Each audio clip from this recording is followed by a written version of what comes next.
Today, in day 132, we are in 1 Samuel 12. And basically, Samuel gets all of the people together.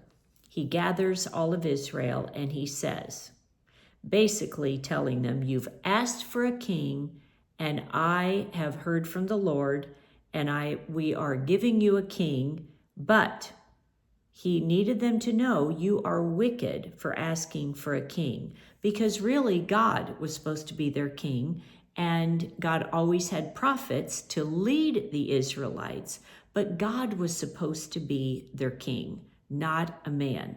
He brought in godly men to lead them, but Samuel said, you are wicked in asking for a king. And then he says in front of all the crowd, have I ever taken your donkey or an ox? Have I ever stolen from you? No. Have I ever cheated you? No. Have I ever taken bribes from you? No. Samuel was a faithful man and truly heard from the Lord. And yet the people still wanted to brush him aside and bring in a king. So I want to read what this says. Oh, and also he talks about, you were living in sin and you cried out to the Lord. And what did he do? He brought Moses and Aaron. And then they started worshiping Baal and they cried out to the Lord, and God brought Gideon. So they don't seem to ever learn. They keep turning to their false gods, and then they get in trouble, and then God has to move on their behalf. But he's a merciful God, and he always steps in. So I'm going to read this to you. Now, Samuel is basically instructing the people. Now, if you fear and worship the Lord and listen to his voice, if you do not rebel against the Lord's commands, then both you and your king will show that you recognize the Lord your God. But if you rebel against the Lord's commands and refuse to listen to him, then his hand will be heavy upon you as it was upon your ancestors. Now stand here and see the great things the Lord is about to do. You know that it does not rain this time of year during the wheat harvest. I will ask the Lord to send thunder and rain today. Then you will realize how wicked you have been in asking the Lord for a king. So Samuel called to the Lord, and the Lord sent thunder and rain that day, and all the people were terrified of the Lord and Samuel. I mean, how many signs do we as mere humans need? It's just unbelievable. But don't be afraid, Samuel assured them. You have certainly done wrong, but make sure now that you worship the Lord with all your heart. Then there's another but. Then he says, but be sure to fear the Lord and faithfully serve him. Think of all the wonderful things he has done for you. But if you can't continue to sin, you and your king will be swept away. So at this time, all the Philistines were gathering to come against Israel. And there were 3,000 chariots and 6,000 charioteers. And here are the Israelites. They didn't even have weapons. Back then, I just couldn't believe this when I went into research on this. The Philistines had 5 cities with 5 kings. And when they went to war, they hated the Israelites so much that they would band together to come against the Israelites. And they were mighty warriors. They had amazing battle tactics. And not only that, they had iron. And iron was way ahead of copper. It was a much stronger substance. And they even controlled, this is unbelievable, they even controlled all of the sharpening tools. So if Israel wanted to go to battle, they had to come to the Philistines to literally have their swords and their plows to plow the fields sharpened from the Philistines, because they controlled it, because they didn't want the Israelites to have it, so they could sharpen their tools. So here's what they're going against. But yet, God can win those battles, as we've seen time and time again. So Saul calls all of Israel to go to war and says, you have to come. And by then, the Philistines had tormented them for over 200 years, the Israelites, and they surrounded them in their cities.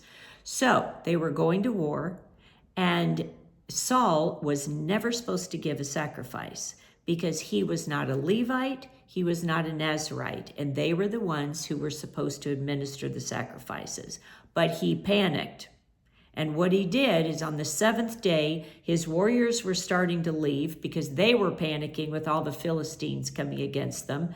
And on the seventh day, he took it upon himself and made a sacrificial sacrifice to the Lord.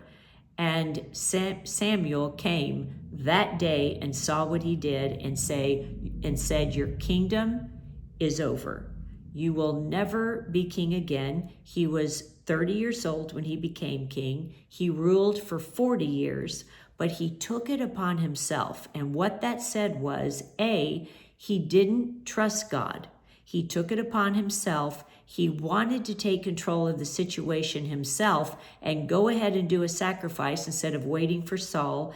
And that was his downfall, because God is saying, do not take things into your own hands. Let me control things. Come to me, because my way is the best way. And not only that, is we need to wait on God. His timing is always perfect. We don't know. It may look like chaos around us, but God knows the perfect timing. And I guarantee you, he would have come in. He only had 600 warriors left. He would have come in with 600 and desecrated the Philistine army. But yet, their leader, who they were not supposed to choose in the first place, did not do what was right, and his kingdom and his authority was over from that one unfaithful act. Today we are in John 7, and it is during the time of the Jewish festival of shelters. So all of the religious leaders knew that Jesus would probably be there, so they were searching for him, and Jesus' brothers said to him, well, why don't you come and perform your miracles? But Jesus wanted to stay out of Judea at that time because the religious leaders were all plotting to kill him. And he said, my time has not come yet. So in the crowd, all the people were speaking, but not one of them had the courage to speak favorably about Jesus. You know why? Because they had the fear of man instead of the fear of God. And remember, we've read before that if we don't acknowledge Jesus here on earth, then God will not acknowledge us. Well, if we have to die, we have to die. But I am going to acknowledge Jesus because I want God to remember me in heaven. So all the people were saying all these things. So let's read in the first reading today. And Jesus told the people there, my message is not my own. It comes from God who sent me. Anyone who wants to do the will of God will know whether my teaching is from God or is merely my own. Those who speak for themselves want glory only for themselves, but a person who seeks to honor the one who sent him speaks truth, not lies. And that's what Jesus did. So then the religious leaders were trying to get him again, saying, well, you did miracles on the Sabbath. And he said, well, as a matter of fact, if your son is born and on the 8th day, if it falls on a Sabbath, you do circumcision on the Sabbath, because you want to follow the laws of Moses. But how much more important is it to miraculously heal someone like the man who had been by the pool of Bethesda for 38 years, and yet he got his healing? How much more important is that, right? So it says here, while Jesus was teaching in the temple, he called out, yes, you know me, and you know where I come from. And you know why Jesus said that? Because the people in the crowd were saying things like, well, he's not the Messiah because we know where he comes from. The Messiah will just appear.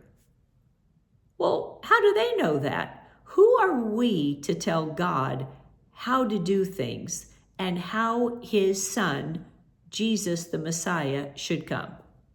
Who are we to say how he's going to come, like he's just going to appear, but we know where he came from? I mean, is that not the most pretentious thing in the world? Who are we to ever question anything God does? That's where faith comes in. And we just have to trust him and say, God, it may not make sense in our carnal minds, but God, if this is your way, I'm going for it. And here's what Jesus said. Yes, you know me and you know where I come from, because remember, he not only heard what they were saying, but he even knows their thoughts. But I am here on my own. The one who sent me is true, and you don't know him, but I know him because I come from him, and he sent me to you. The leaders tried to arrest him, but no one laid a hand on him because his time had not yet come. Nobody is ever going to rush God or change God's timing. Jesus knew exactly when his time was going to come. Psalm 108 is another psalm of David, the psalmist and King David. It says, I will thank you, Lord, among all the people. I will sing your praises among the nations, for your unfailing love is higher than the heavens. Your faithfulness reaches to the clouds. Be exalted, O God, above the highest heavens. May your glory shine over all the earth. Now rescue your beloved people. Answer and save us by your power. God has promised this by his holiness. Only God is holy. And then the Proverbs today is Proverbs 15:4. Gentle words are a tree of life. A deceitful tongue crushes the spirit.